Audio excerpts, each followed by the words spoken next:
Hey guys, so one thing I wanted to do on this channel was make a series that's just some quick little blurbs about a card that seems very good to me and seems like a steal for what they cost. I am calling the series the Imperial Steal, because it was a name I thought of last minute, and F it, we'll do it live, we're sticking with it, we're moving forward, we're going. Don't ignore how bad of a pun it is, ignore what a reach it is, just we're doing it. The card I want to discuss today is one that I've ran in EDH since its printing.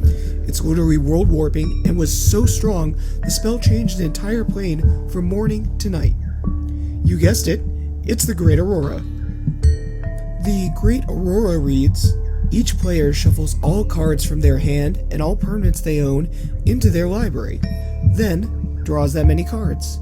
Each player may put any number of land cards from their hand onto the battlefield, exile the Great Aurora. Man, I love that last sentence. That's how you always know, like, Wizards of the Coast was very afraid of making a busted card. So, the Great Aurora is a fantastic card that has some very unintuitive uses. On its face, the Great Aurora is an expensive board wipe that just makes everything into lands. Your creatures become trees, your artifacts become plains, your enchantments become whatever, your lands become more lands. But there's some distinct lines of play that a lot of people tend to miss.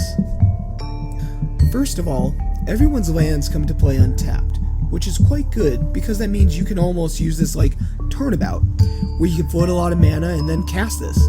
And after all, this is green in EDH, so 9 mana looks expensive, but it's actually not that hard to use. And the idea of having more mana than that to float after casting this, and then untapping with a bunch more mana after this is done, that's some good eating.